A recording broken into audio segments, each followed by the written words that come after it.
Begin. Let's do this.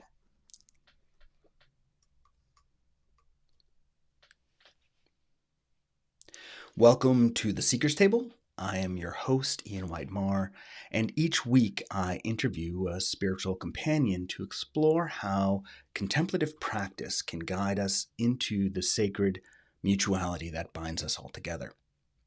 Today we're opening a 7-episode series on Lent where we explore how we can use contemplative practices to open ourselves as we observe the journey through Lent with a particular eye towards justice. Today, my guest is Sarah Ann Watkins, who is the co-host of the Seeker's Table with me. For many years, Sarah Ann has led contemplative groups at her home and at church using Lectio Divina and other group spiritual direction models. Sarah Ann, thank you so much for joining me today. Yes, thank you. So we're beginning this 7-part series.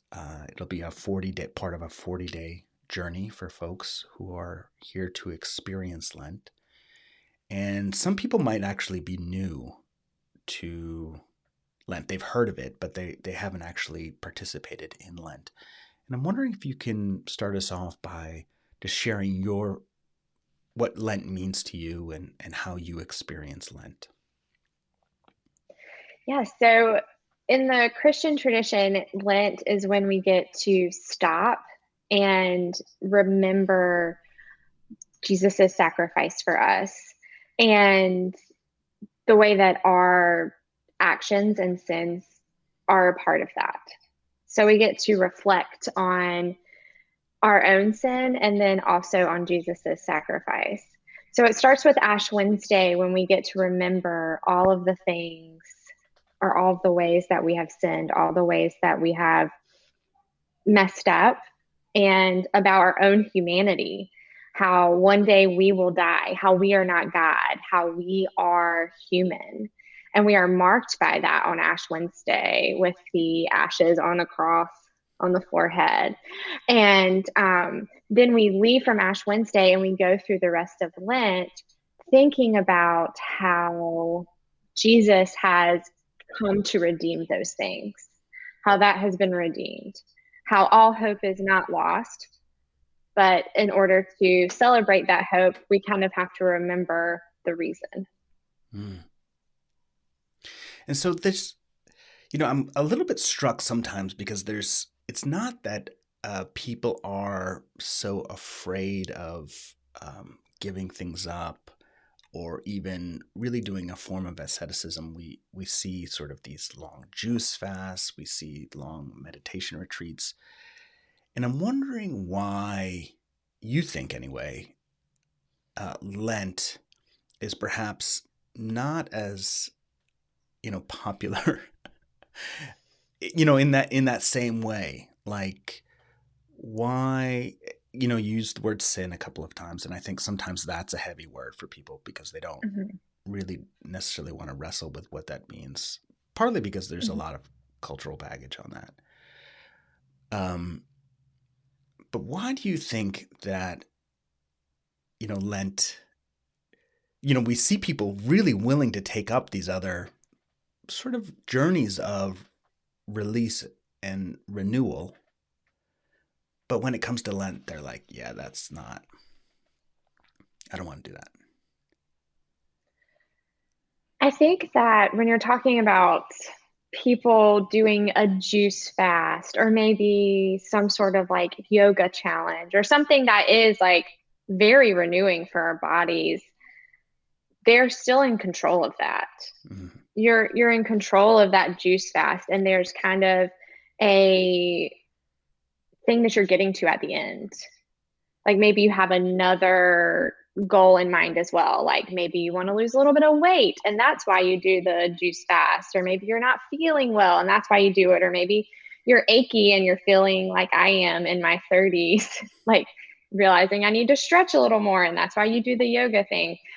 But in Lent, you are not accomplishing something that you get to at the end.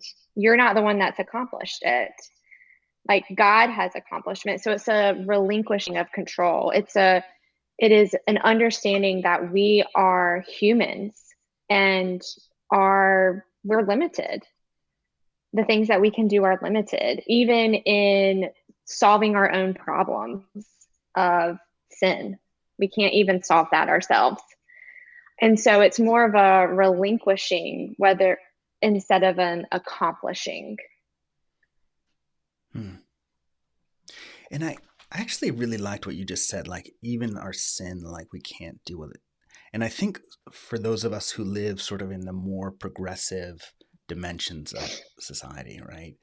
Mm-hmm. Sin exists almost like something we can educate our way out of.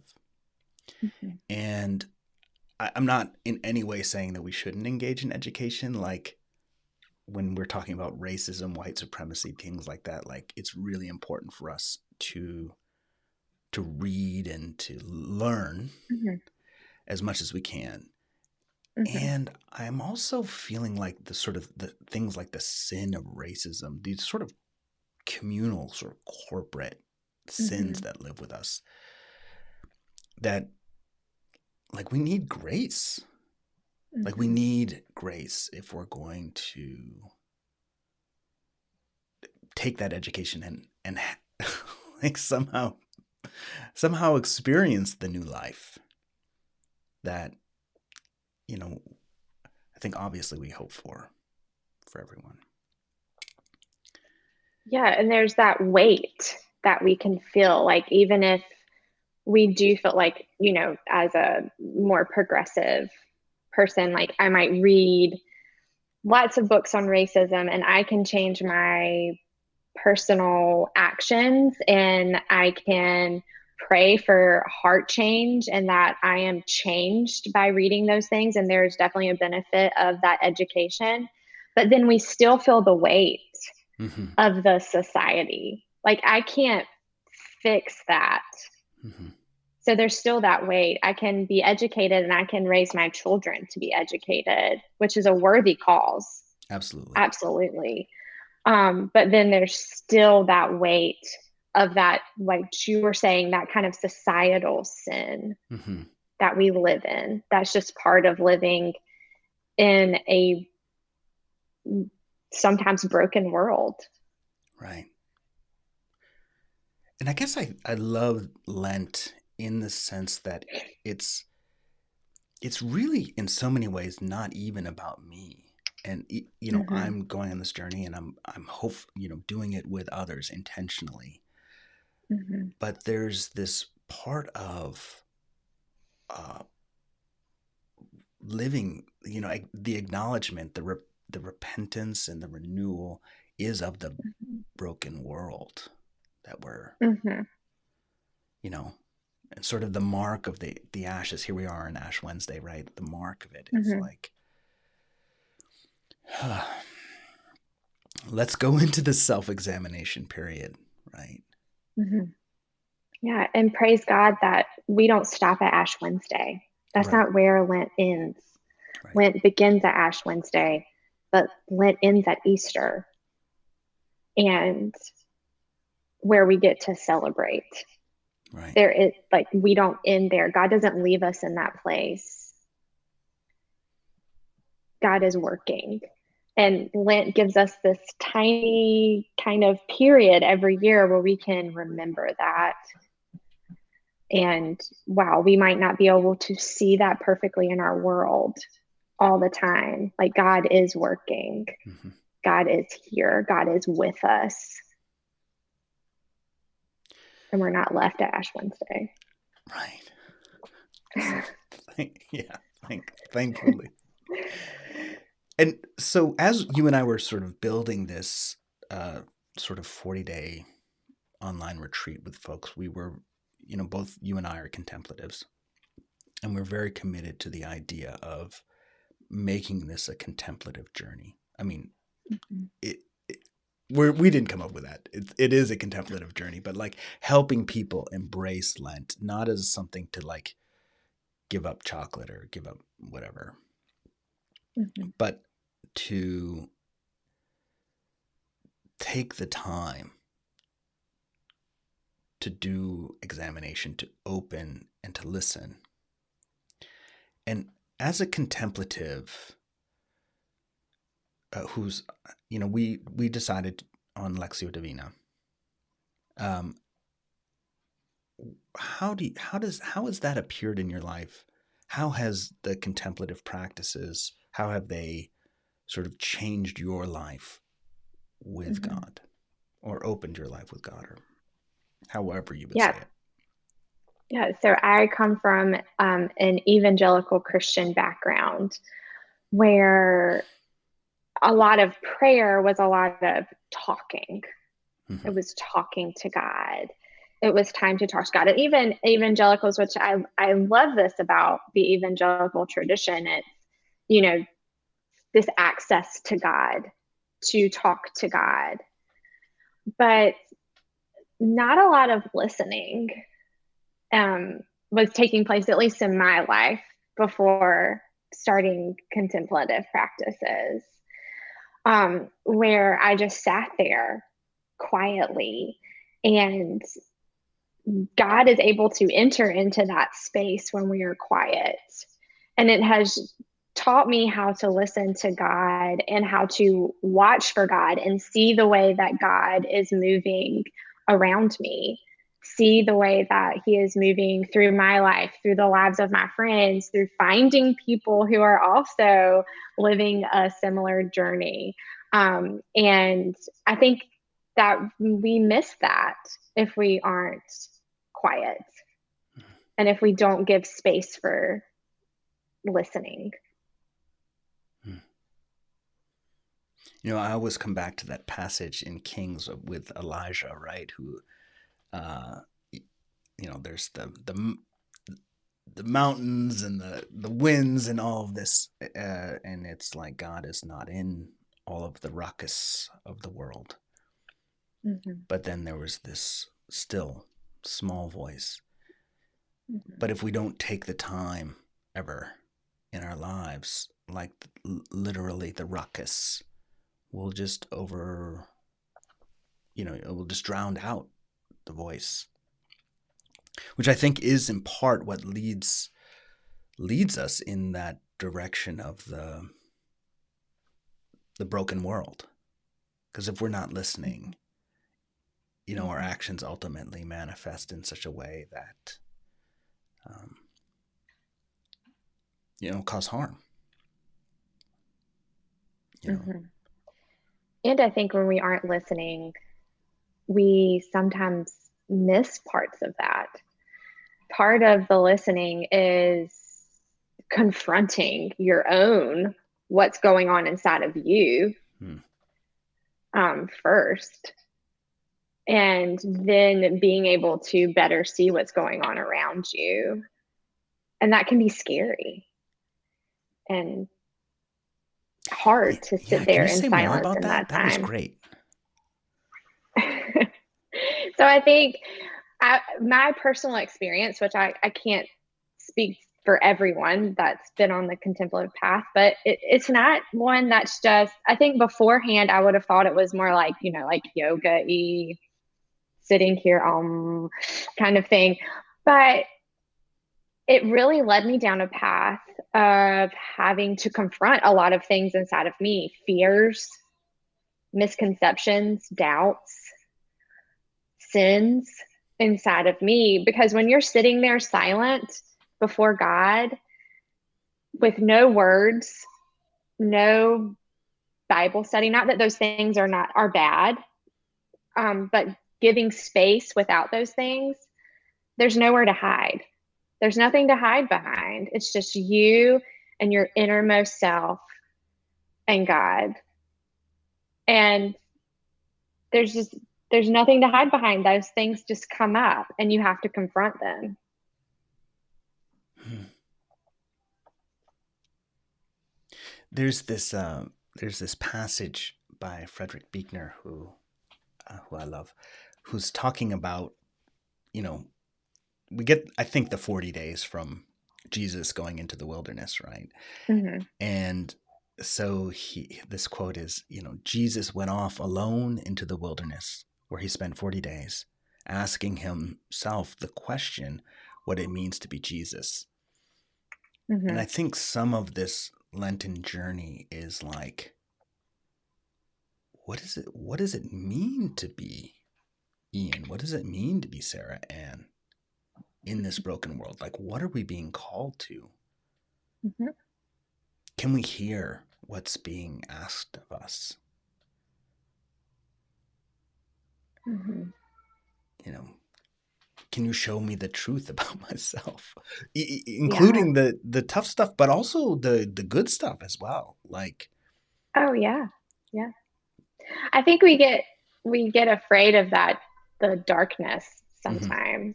I think that's natural. I think that's just how we are as humans. We're mm-hmm, afraid. And I don't mean darkness like everyone has some sort of evil darkness inside mm-mm, of them. That's not what I'm saying. yeah, But even Jesus went to the desolate place. mm-hmm, Um, and he sought that out when he went through things that were hard. He retreated and went by himself yeah, and just him and God. and I think that the word darkness actually is a really interesting one because it's almost like the womb. That's how I often think of the dark. Mm-hmm. People are afraid of, the so-called darkness, but actually it's such a sacred place. And it gets Mm-hmm. labeled as this, bad thing, but it's really, for me anyway, it's the womb. It's the place that Mm-hmm. you go where so many things drop away. Mm-hmm. And even the limitations that we hold on to drop away. It's the seed in the soil, right? It's the place where growth actually happens. Mm-hmm. And so we Mm-hmm. go into this. It can be hard though, right? To release so greatly, which is why I think it gets the kind of bad name that it does. But the sacred darkness of the wilderness of life Mm-hmm. is, I don't know, Yeah. And just because it's good doesn't mean it's easy. right? And I think that's another pushback is like it can be hard, but that doesn't mean it's not worthwhile. Mm-hmm. So, just in your own journey as uh, someone who grew up in the evangelical church, who later found contemplative practices, um, how has this journey with contemplation, with the listening, how has that Mm-hmm. changed your relationship with God? I feel like I have a more intimate relationship with God, that I feel more seen, more heard by God in a way that I didn't before. Hmm. Is there like an experience or a moment that comes to mind that, or maybe does it give expression somewhere in your life that you know of? I'm sort of putting you on the spot, but I Yeah. like, what's the Yeah, texture well, of I that? can, yeah. So I think one great example is I have always, my whole life, struggled with anxiety. We've talked about if you're into the Enneagram, I am an Enneagram 6 through and through. And since having contemplative practices, it is like God has given me a place to go. Mm-hmm. And what I mean by that is no matter what is happening around me, I know that I can sit on the corner of my couch and meet with God in silence, and I can always go there. It's like Mm-hmm. I have this place to land. And so it doesn't matter, especially like in this past year, I really felt that with the pandemic and with being afraid of getting sick and my family getting sick and feeling like every single person we're around is kind of a threat. It's a exhausting and can be very anxiety producing. Um, and just having that place to go where God is like, you can come here. Like this is your place to go.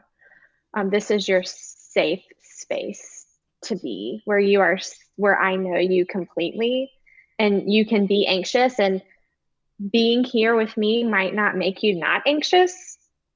Like that's part of who you are. But, and I don't promise you that I'm going to take that away from you, but I promise you I'm going to be with you. Like that's what God is promising us. Like, I am going to be with you. Mm-hmm. I'm going to be with you beside you in the moments where you're anxious, in the moments where you're joyful, in the moments where your heart is breaking, in the moments where you are elated, until the moment where you die. I am going to be with you. And just having that kind of space where I can enter into that confidently in a way I couldn't before Mm-hmm.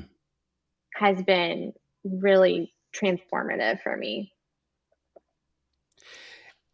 And I really love the fact that you use that concept of anxiety, right? Because sort of mindfulness has become such a, I mean, it's such an industry now, really. Mm-hmm. Um, and on one level, I'm fully on board. Mm-hmm. Do the apps, do all the things, like Yeah. do it. Um, and I think this contemplative journey is also calling us to a deeper place as well. It's like Mm-hmm. anxiety, not anxiety. It's really about living in the presence of God. Or, Mm-hmm. if you're a Buddhist, living in the presence, the Buddha nature, or, I Right. work with a lot of Buddhists. And so a lot of them come with these concepts of just wanting to be free of anxiety. And I'm like, I don't, the practice won't necessarily do that for you. It doesn't Mm-hmm. necessarily take away the anxiety. But what it can do is allow yourself to be embraced by Mm-hmm. this thing that you're already a part of that you forget Mm-hmm. all the time. We forget. Mm-hmm. There's this certain interpretation in Islam where they call sin forgetting. Like it all comes from because we've just forgotten. Mm-hmm. And it's like, oh, that makes so much sense to me. Like we forget that we are in God, Mm-hmm. and then we behave in a way based out of that forgetting that causes harm. Mm-hmm. Yeah, and I think some of us want to think that being in God and is going to give us a more enjoyable life or give us a way to avoid hardship. But like remembering that that's not what God has promised us. He's promised us his presence, like you were saying. Like we just have to remember that that is what the promise is. Mm-hmm. Now, when we were sort of sketching out the outline of what this contemplative journey in Lent would be about, we kept coming back to the concept of justice. This has been, well, I mean, the issues of injustice that we've been dealing with just culturally this year Mm-hmm. have always been with us, but they were incredibly acute in 2020. Um, and 2021. I mean, it spilled It's right over. spilling over. Yeah. And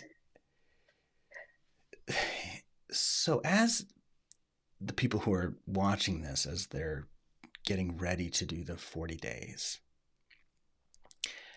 how do you see the contemplative practice, the modeling, the promise, all of that we see in Jesus, that we see in God? How is that also informing our understanding of justice, or the brokenness and what our role is in it, and the world? Yeah, I think that when we allow ourselves, when we give ourselves over to contemplative practices, like we've talked about before, it gives us the space to watch and to listen to Mm-hmm. God. And I think that even things feel very bleak right now for lots of reasons. Mm-hmm. Um, but I think we can still see God pushing us towards justice, that God's movement in his kingdom, that like the kingdom is here, God's kingdom is here on earth now, and that we get to participate in that work that God is already pushing us towards. And part of that work is fighting for justice where we see injustice. Mm-hmm. And if it comes from a place of like, we are watching God, we are listening to God, it's not just coming from a place of, seeing and immediately acting. It's coming from a place of understanding our humanity, our own limitations, and then also seeing the way that God is already working. Mm-hmm. So I wonder if we might close today. Just this is Ash Wednesday. I mean, it's not when we're recording it, but it will be is being released on Ash Wednesday. And the reading today is for me is quite interesting, right? It's laying out the sort of four requests, right?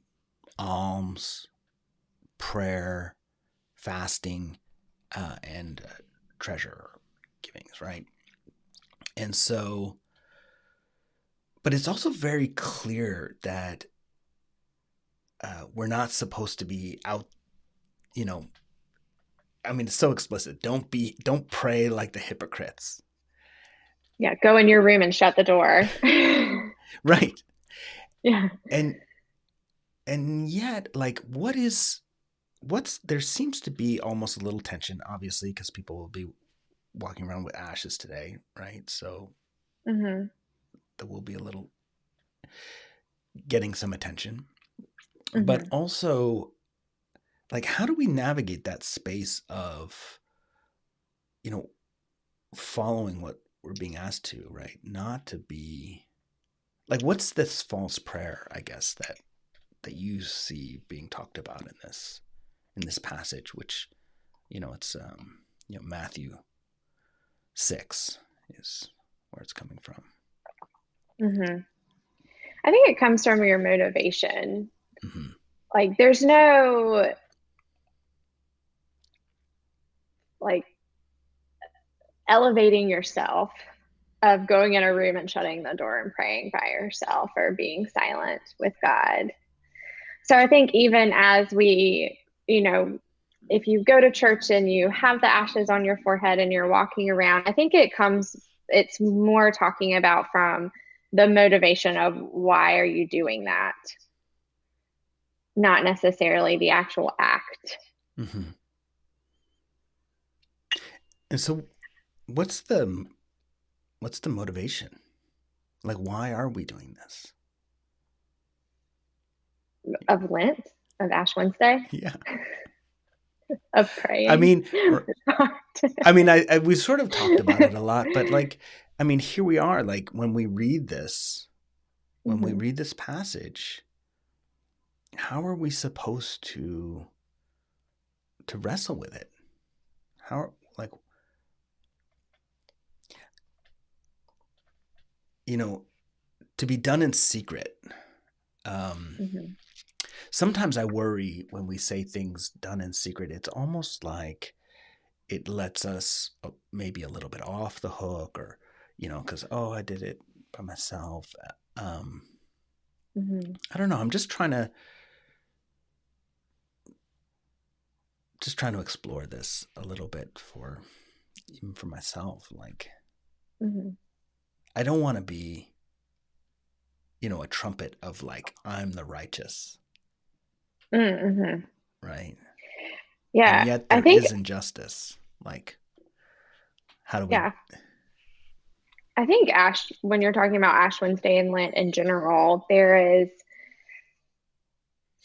an inherent like lowering of yourself that has to happen. So I think it makes sense that when it says like in secret or not being boastful about it, right? That I don't think it means like, just by yourself and you're like, I did that, I'm going to check it off, but I don't Mhm. have to show you about it. I think it's more about like the internal, like what we were saying earlier. Like the way of contemplation is self examine, right? And if that is your motivation behind participating in Ash Wednesday, seeing your own sin, recognizing your humanity, your mortality, and then going through the process of Lent where you are examining yourself, like, and you're opening yourself up to God to help you examine yourself, which is not always this like super easy process. If that's your, I think it's that if that's your motivation, then you are doing what it says in that passage. You're inviting God into those secret places. Sarah Ann, this has been great. Like, I just have enjoyed this. I mean, we talk all the time, but it's also fun to sort of talk in this way as well. Yeah, yeah, Just it's fun. sharing it. For those of you who are watching, I hope that you found this conversation encouraging and helpful for your journey. You can find all of our interviews on YouTube and wherever you listen to podcasts, as well as in the free spiritual resource library on the Seeker's Table website, where we've categorized all of the interviews based on theme and keyword. So if you're looking for guidance in a particular area, you can find a resource and then other resources that are related to it. My name is Ian Whitemar, and I hope you'll join me again next week.